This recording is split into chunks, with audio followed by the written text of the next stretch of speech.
that I don't miss out on even a moment with you. So you don't want to miss out on me eating papaya. healthy and all of that. Tell me, how have these 6 months been? Because we're all home and this is how life is now.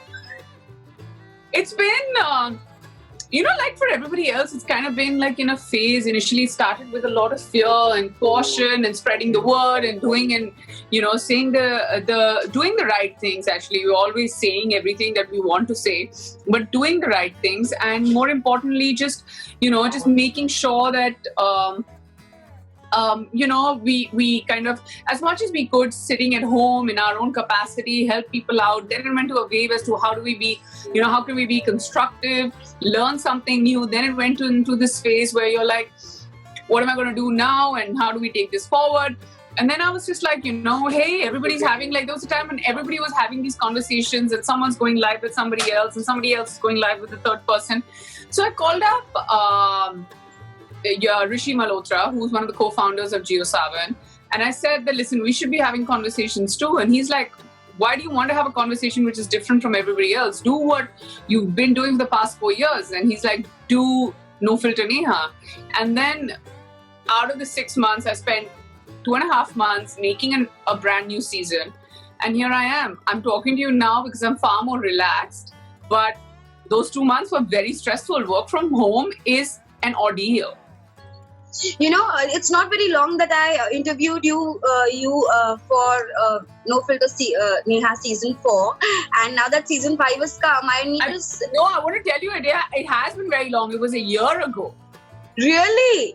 I mean, this corona, this thingy just flew, and I don't really realize how long it's like me. Like, I'm so particular about my Sundays and how I don't like doing anything.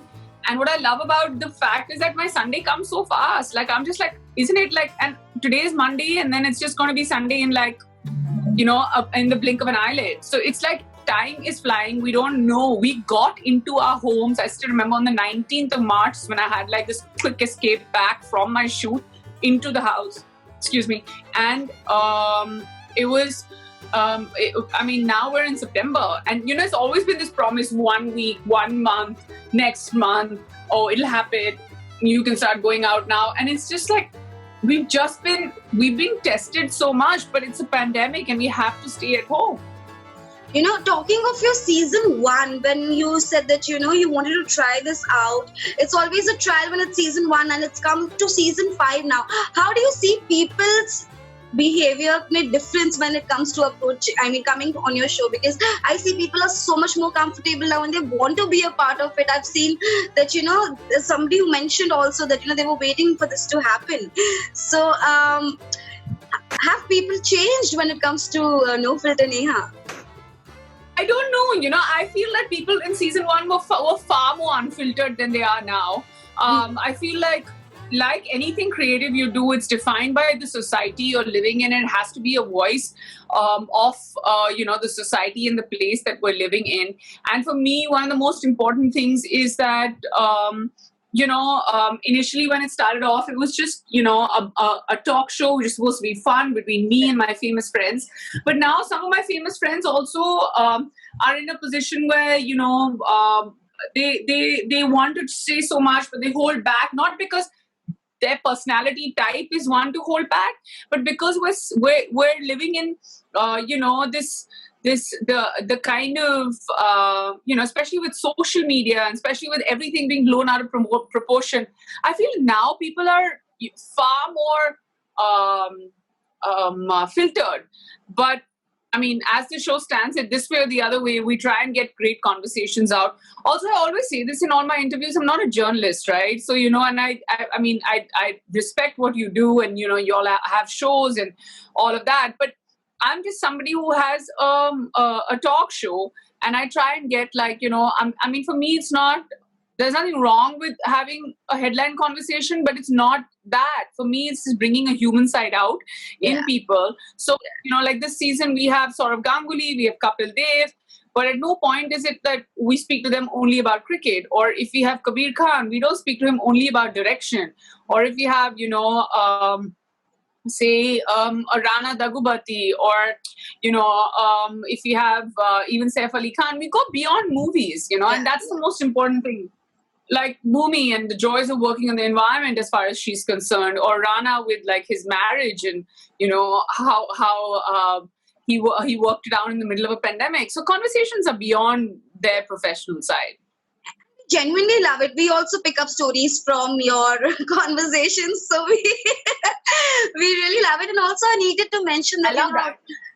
Out of everybody who's gone for the short hair look, I absolutely love what you've done to your hair. I needed to ask you. Really? Yeah, and you were somebody who had long hair initially. It takes a lot of guts for a girl to decide this. All my life. How did you manage to take this? At a whim, literally. I have this wonderful hairstylist and makeup artist who's spending time between Canada and here, and right now she's here because the whole world is under lockdown, and I managed to convince her. In fact, she managed to convince me, and I was like, I want to go short. So she went like here, and then next day I was just like, this is not short from the front. It looks just like this. And I was like, I want to go really short.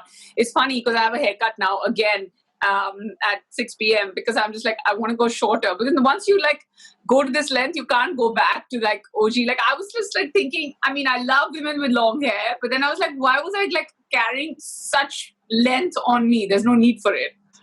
Also, this lockdown has made me watch everything possible under the planet, and one of it is this film where you were with Sonu Sood playing double role.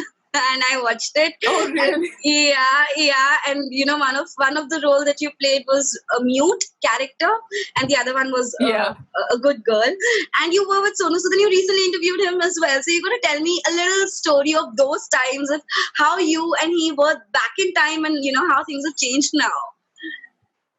I mean, he's always been a great friend, and I think he did his first film with me when he did his first Hindi film with me, and I mean, if I may say so myself, I was very encouraging of him as an actor and as a person. He's lovely. There's no doubt about that. I've always mentioned it, that he's had a heart of gold, and now the world sees it too.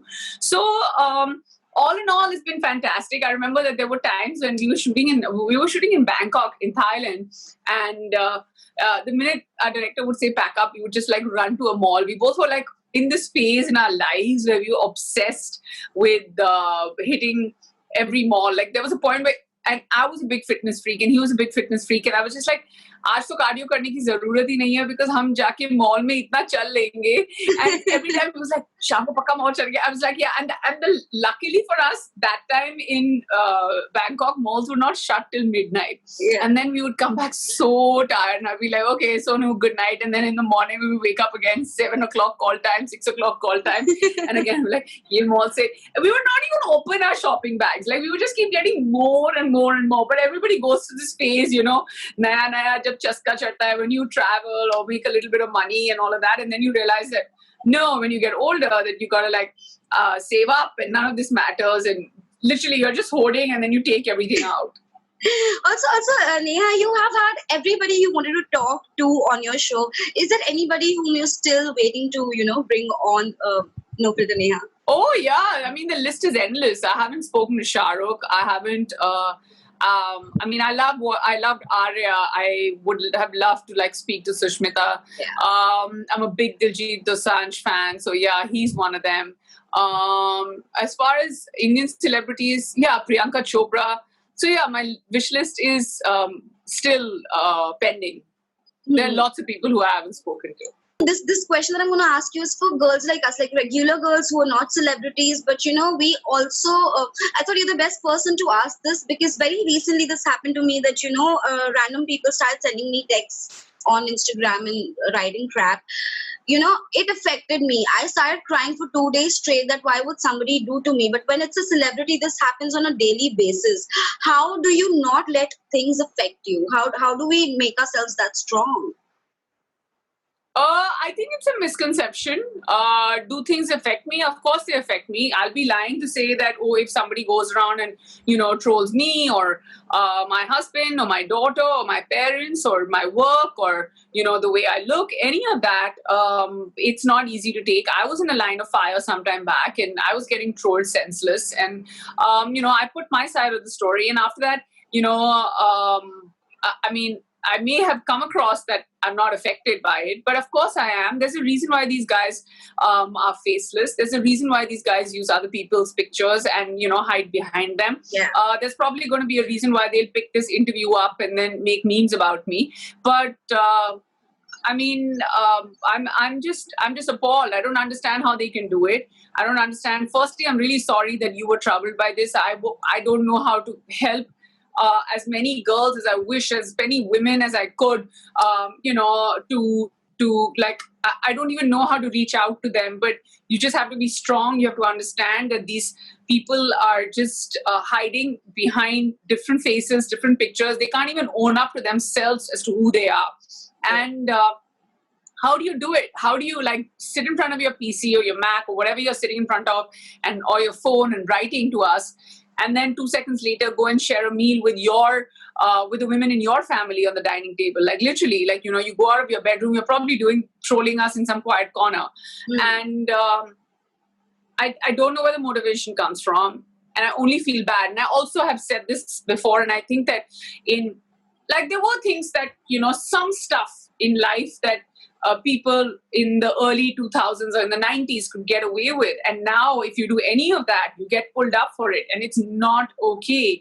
Likewise, even with trolling, I give or take 5 years or 7 years or maybe sooner or later, they're going to be pulled up. Somebody's going to go ring their doorbell and say that, buddy, you got to leave your phone and you got to come under, there's going to be some law that they're going to be taken in for talking like this. There are a few people whose accounts have been taken down. There are a few people who have been publicly humiliated. But it comes at a price, because these people have said and done disgusting things to other women. And it's not okay.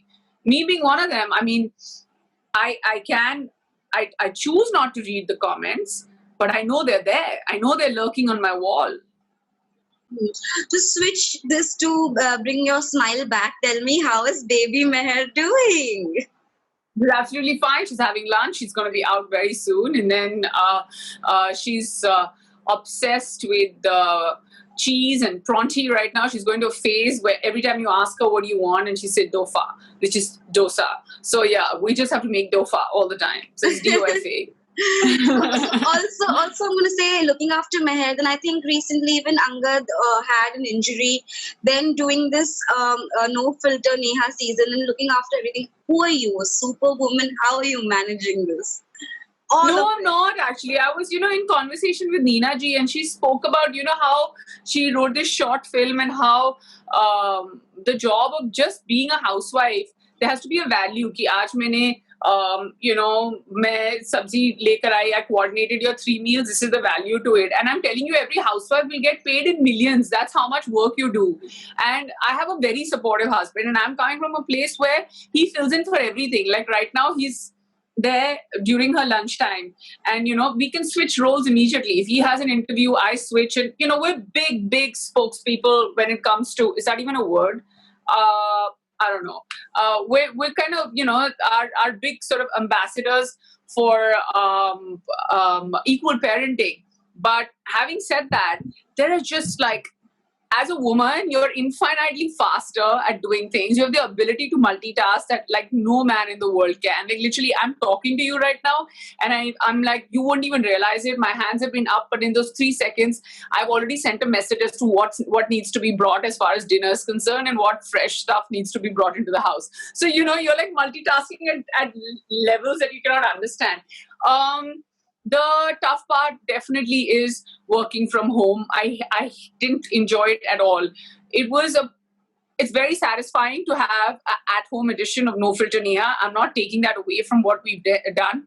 Our team at Geo7 has been amazing. Yeah. But they couldn't be here, right? So I had to do everything on my own. I'm sitting in front of the camera. On a normal day, you and I'd be sitting, there'd be 8 people around filling in for different duties. So we're working 8 times harder, or sometimes even 16 times harder. Yeah. So it's a combination between, trying to make sure that the husband stays away, and he's just sometimes he'll come and say, it's the space I was using was the place he would work out in. Or sometimes, from the other side, I would hear my daughter go like, "Mama, mama," like bang on the door. But luckily the door is like kind of a little more soundproof, and the sound didn't pick it up. Or then, my help who cooks for me, she would show me the pressure cooker and say, "Abhi main seeti baja दूं." And I'm like, "No, I'm recording right now." So there's a lot of madness that goes on, but. Like I always say, behind every working woman, there are many working women. So now that, obviously we all know that you and Angad make a really great pair, and how things are going with you guys is amazing. But I need to know, what would you want to say to the couples right now who are like on and off and break up on every single reason, and then, find another partner. And then, things are so vague nowadays with everybody in college and offices. What would you say? How to make people stay? I mean, you sound like somebody who's got someone very close to you who's going through like heartache or something like that. So firstly, I could tell with the honesty in your question. Secondly, I would always be that friend when a friend of mine would come and ask for advice. I'd be like, I'm nobody to give advice on relationships, because all my life I thought that, oh my God, like I'll never get married, and it was never a fear. But I was just like, that's it, I never like gave it too much energy. My only advice, and I can state this because I'm no professional at giving advice, but all I can say is that if you've got to like make a choice as far as settling down with someone, I mean, or marrying someone, actually, for the choice of, lack of a better word, not settling down, but marrying someone, it should always be somebody who's a friend, who understands you and who knows your bad days better than your good days. And, it should be based on truth. And that's the most important thing. Like, I said this, I was on a show yesterday on TV, and I said this, that if my daughter ever asked me for advice as to what kind of a man she should marry, that's by then when she grows up and there's room for her asking me for advice, then I would always tell her, marry somebody who you can survive a lockdown with. I hope there's no more lockdown. But if there is, you need to be with somebody who can, because it's the ultimate test. And till now, we're fine. We're passing with flying colors till now. Lovely, and you're hoping that stays forever because we love you. Also, without taking a lot of your time, I want to ask you, what would you want to say to the listeners of No Filter Neha? What message? I just want to tell everybody who's tuned into No Filter Neha, please enjoy this season. It's really special because it's the first time we're doing an at-home edition, and you know exactly why. So yes, it's No Filter Neha season 5, and we've hit half a decade, and we couldn't have hit this half decade without all of you listening and tuning in again and again and again. And for the ones who don't know what I'm talking about, guys, get on JioSaavn, download the app. It's No Filter Neha. Start from season 1 and go up to season 5, please. Yeah, so we're going to be waiting for the next one too, because every time you come up with the season, we always want to know about the next one. When is the next one coming? Oh, I hope so. Fingers crossed. Let's see. Hoping the next one happens not at home, and we get to interview you personally. Actually, I'm hoping that we're not in a lockdown, but I could still do this from home, because if I pull this one from home, so yeah, I could pull it off from home again. It's much easier. Alright, then I hope to see you soon, Neha. Please take care and give my love to Mehr. Thank you very much. Thank you. Bye-bye. Bye.